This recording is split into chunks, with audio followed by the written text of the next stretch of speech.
On this episode of Carnage, we're going to do some upgrades to the Trolvo. Vroom vroom!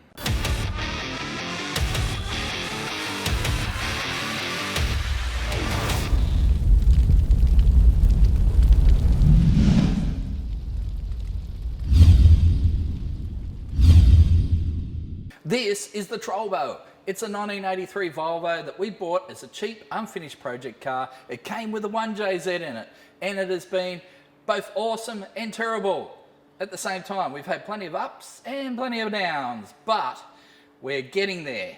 In fact, it just ran 10s down the quarter mile. 1095, 125 mile an hour.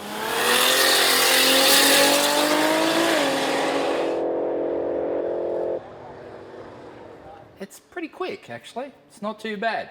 So, we're planning to do some upgrades to it. And to do that, we have a whole bunch of goodies right here. Now, if you've been following along in our Carnage Plus videos, you'll know that we've got a delivery from Golby's, which has got all these goodies in it. I won't go through them all now. If you want to watch that video, watch it. But there's timing belt, head gasket, studs, all sorts of stuff, gears, you know, so... But what wasn't there at the time was these Kelford cams. These are 272 on the intake, 278 on the exhaust. Very popular swap for these engines and seem to work really well. So the plan is to put these in, boost up the power, and talking about boost, we'll probably throw a bit more of that in too, because we'll have head studs, new gasket, all the goodies, valve springs, so we should be able to throw 30 plus into this thing. At the moment we are at 25 pounds boost.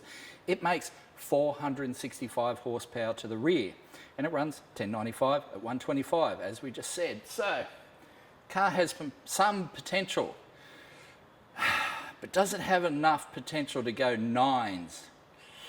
That is the big question. We've already put the figures in the calculator, and at our current weight the car has to make an extra 160 horsepower. That's a lot of horsepower, but we'll give it our best shot. So what we're gonna have to do is probably pull the engine out. You're probably saying, why, to do cams? Well, they reckon the best way to do the cams in these things is actually to pull the head off. They reckon that's the easiest way. And if we're pulling the head off, well, we've got a new balancer and pulleys and all sorts of stuff over there. The balancer is pretty close to the front of the cross member, so might as well just pull the engine out. So let's do that. Let's get started. There she is in all her glorious beauty, the 1JZ. I've got to say, before we started this project, it's not that I never rated them. I knew they were good engines, but I haven't really appreciated just how good they are. Like everyone raves about the 2JZ. Oh, the 2JZ, it's so awesome. And yes, they are pretty good motors, there's no doubt. But this little brother, the 1JZ, is amazing. I mean, 2.5 litres, we're already putting out, you know, a fair bit of power, and we're looking to put out a whole lot more. You know, the experts are telling us that you can make 750 rear wheel horsepower out of a stock block crank rods combination. Sure, you have to change some stuff in the top end, but still, that is some serious power.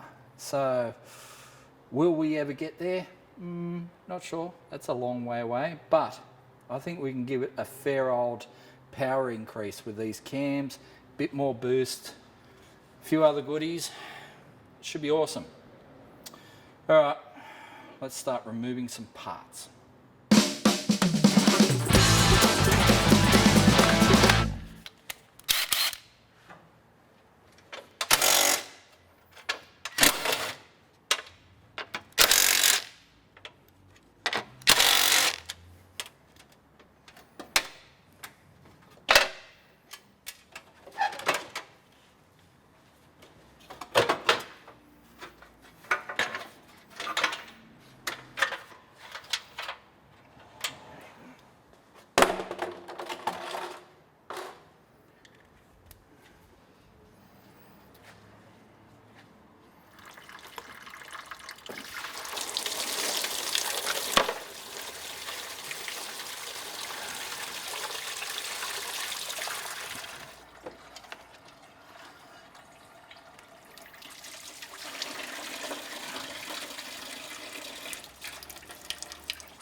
So before we were talking about that we might have to take the engine out, I'm starting to rethink that.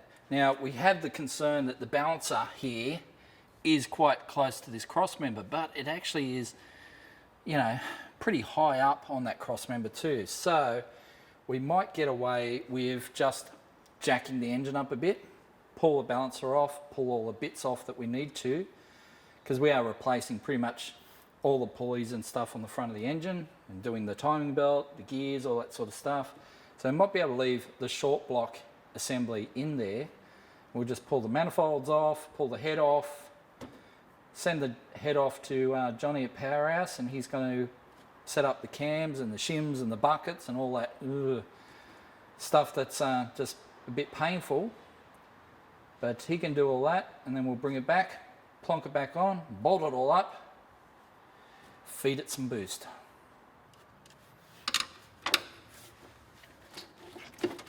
Didn't we just pull this off the other day?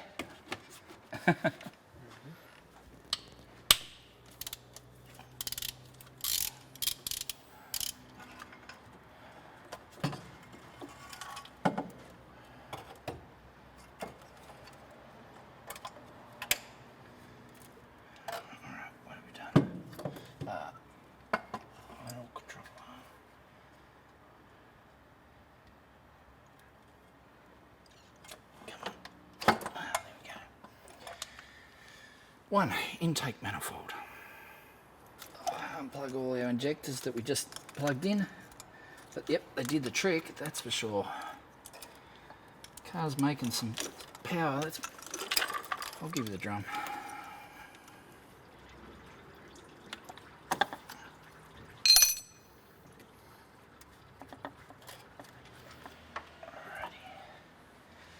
There's all our injectors and stuff.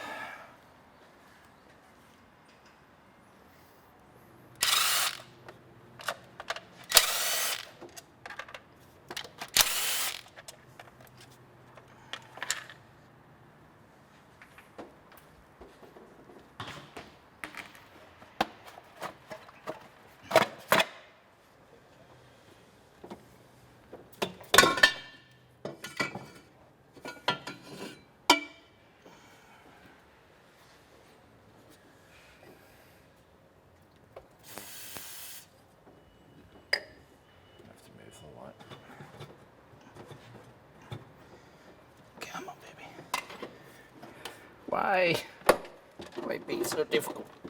Oh, there we go. Oh, that's too heavy. Oh, there we go. Whew. Mother. Oh. There we go. So this is when things start to get serious. We've never opened this engine up. Yes, we've had the manifolds off and that sort of thing, but we've never actually been inside this engine. This engine is, as far as we're concerned, unopened. And it's gone, 1095, 125, unopened. So that is pretty impressive. Like, how many engines do you know can do that sort of speed? You know, you hear all the stories of Barras and LS1s, but they've all got valve springs in them. Some of them got camshafts and they all call them unopened. This is a truly unopened package. So pretty impressive when you think about it, and especially when you consider it's only 2.5 litres. So let's crack the covers off. And see what's inside.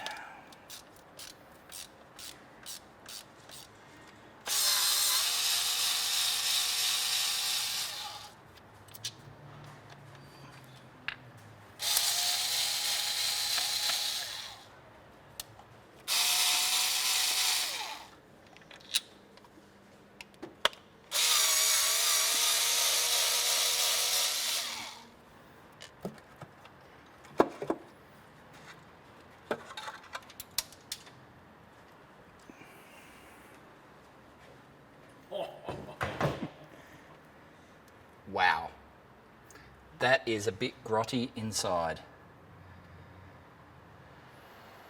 Even though we've been throwing fresh oil in this thing quite repeatedly, it's interesting to see just how grotty it all is from just obviously years of neglect. Alright, so now we're down to the not so fun parts, which means I'm going to turn it back to top dead center. I'm going to pull the balancer off and then remove covers and gears and cams so we can get the head off. But yeah, it's all kind of fun and games, especially this part. So you see the timing marks are down here. You got 0 degrees there, 10 degrees there. Wind the old balancer in this direction. We do have a replacement balancer to put on this thing. And there's our mark. So that's, well, top dead center on something.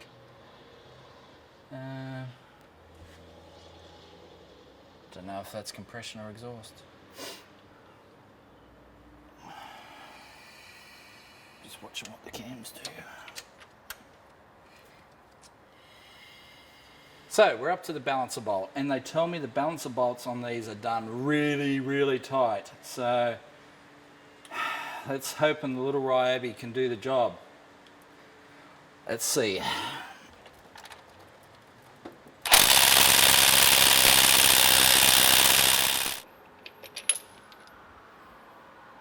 That's a strong bolt.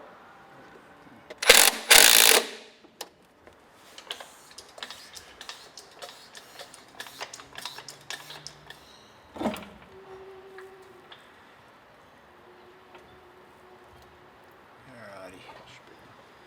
That looks like it should be enough. Just gotta find a piece of timber. Come on, baby. Oh, how about we undo the bolt? That'll make it easier. There we go. Oh, wow, that was a mission. All right, moving on.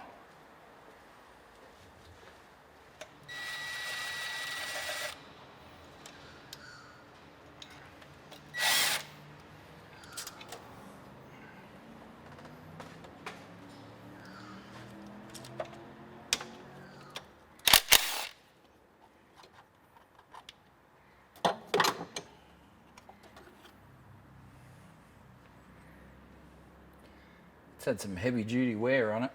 It's actually worn through there. Might have to see if we can source another one.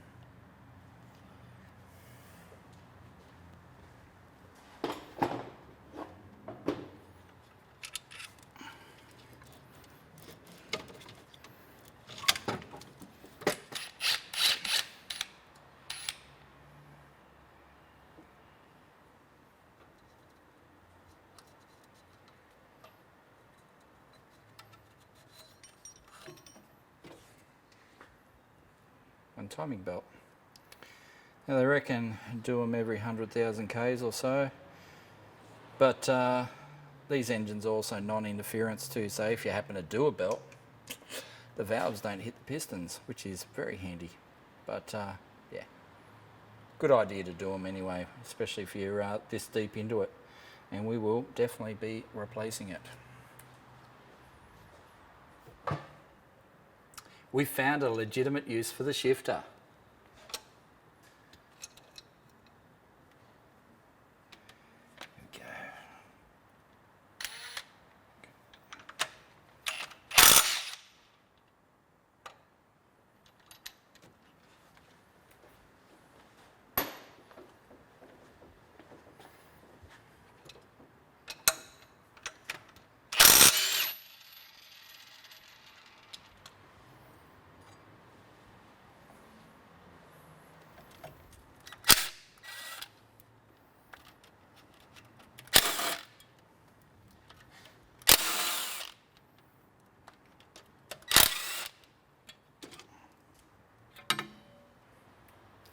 Well, it has been a long, hot and tiring day. This thing continues to fight us, but it is what it is. It is old, dirty, and greasy, and there's a lot of tight bolts and tight spaces for bolts. So we're going to leave it at that for today, and I'll come back tomorrow and do the cams and head bolts and whip the head off and all that sort of stuff. But I need a beer. I'm stuffed. I want to go home. I'll see you tomorrow. So we're up to the point of removing the camshafts. So we've got to remove the camshafts so we can get at the head bolts and therefore get the head off. Now, you've got to start from the outside and work your way in. You've got to have the cams at top dead center, so little pins at the top. So we'll start loosening these off.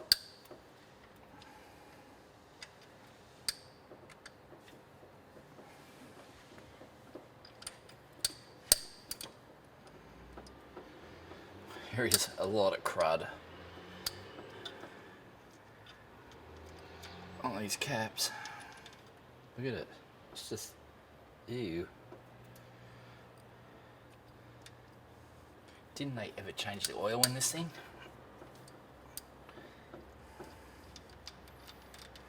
Alrighty. So at this point, we're going to have to just, remove the cam caps carefully.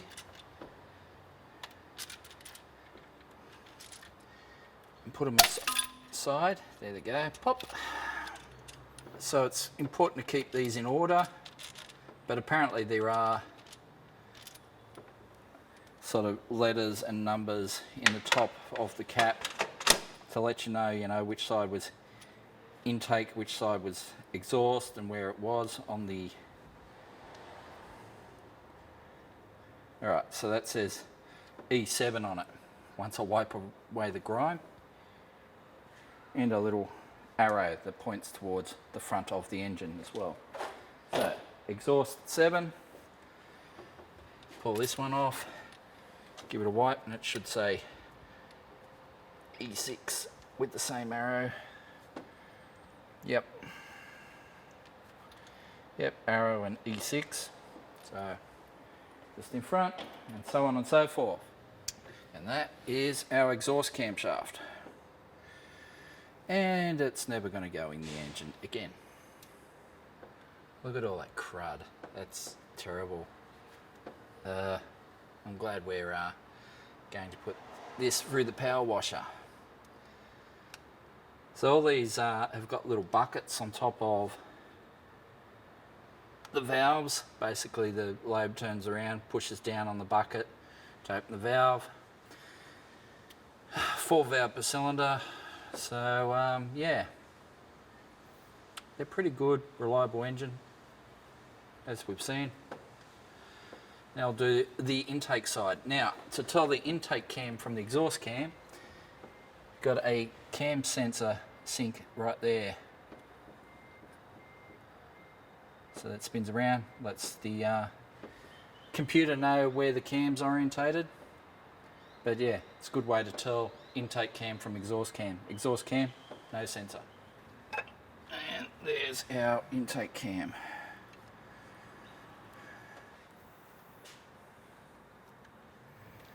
And just to prove what I was saying about the writing on top of the cam cap, there you have it, I7 and an arrow pointing to the front. So now we're up to the head removing part, and this one is a little bit different. They don't have normal head bolts in these things. They've got like, it's almost like an Allen key head, but it's not. And it's not even a Torx head, all right? So that's a, TX55 Torx. And while it does technically sit in there, it's a little bit loose. So I'd be hesitant to try and use that. But we do have the correct tool. It's a M12 spline drive. You can see the little splines on the top. And that goes in there perfect. So now we can get our breaker bar on there, crack them off. So we've got, however many to do. What is it? It's usually 7 pairs, 14 bolts. So yeah, all right, we'll get our breaker bar. Getting a bit squishy. All right. Come on, baby. Ugh. I wonder if this has ever been off the engine.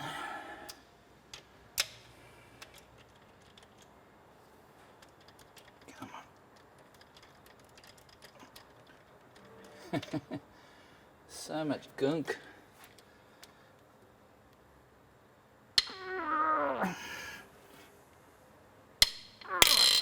Jeebus. Wow. Yeah. So you might be wondering why we're actually removing the head. Well, for starters, look at it. It's full of gunk. So we need to clean that out. But because these run a shim and a bucket arrangement,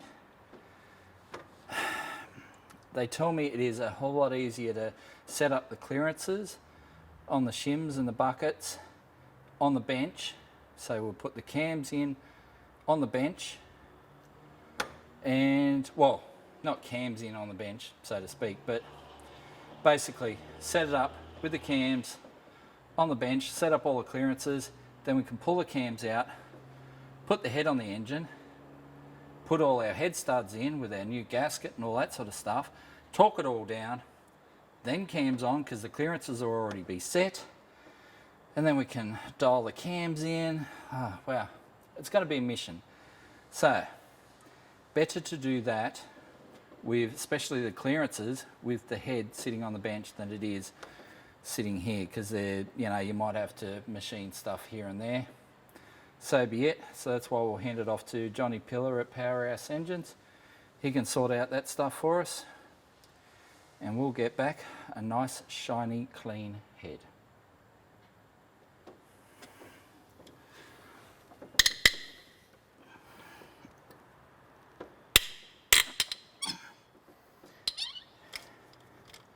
Well, we just had a minor emergency right on the last bolt after Ken stopped filming. This last bolt, because there was so much gunk in there, I didn't quite get the splines all the way home, and it started to tear it out. I don't know if you can see that, but she started to tear the splines out of the actual socket head, which was not great. I thought we were going to strip, and once we stripped that out, like, how the hell do you get that out? So what I did was I stopped, got our tool, cleaned out the hole completely, like brake cleaner, pick in there, get all the gunk out of there, got our tool, and hammered that sucker home, like hammer it home. Got it in as deep as I could, and we just cracked it off then. I tell you what, that was a sigh of relief, because if that had actually gone pear-shaped, oh man, I don't even know how we would have got that out, because these are bloody tight. I'm glad we don't have to reuse them, and we've got head studs going back in, but wow, glad I don't have to do that again.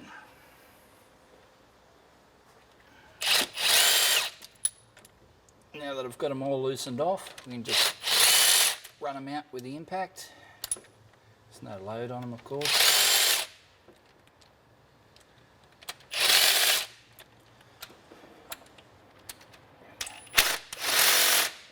And that one.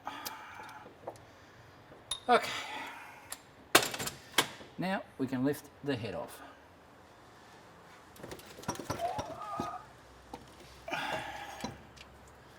Okay, whoops. Fucking, water hose. Oh, there we go. There we go. Now we can lift it off. Just sit on the bolt there. Please don't. Oh, that's bolted to the back of the block. Ah!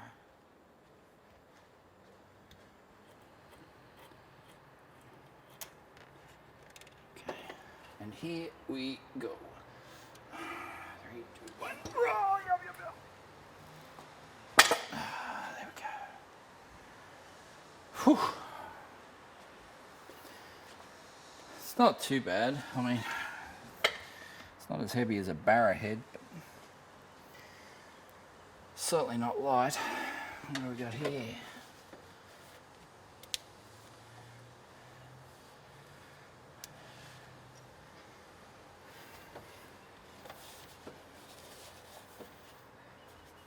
Pistons are an interesting looking design. They're nice and clean too. I guess ethanol hasn't hurt that. They're kind of a rough casting. But yeah, no sign of pistons being eaten away by excessive lean outs or anything like that, so it's always good. MLS gasket up top as they run from the factory. There we go. So they told me the Toyota factory gaskets are pretty awesome, so I think that's pretty much what's going back on, but yeah. It's almost like a Kinetic in the same way that it's riveted together, multi-layer steel. Yeah. Good stuff.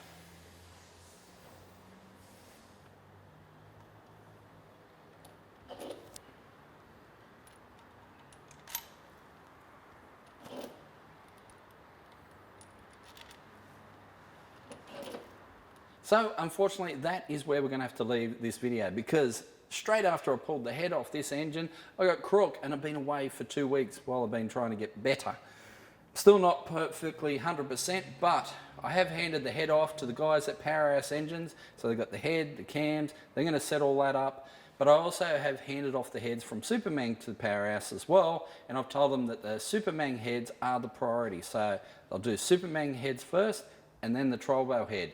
So that means Superman will be getting its engine first, we'll get it up and running, and then we can hook into the Trolvo. But we're about to go away on an Easter break, so you guys have a great Easter, and you'll see all this on the other side of future episodes of Carnage.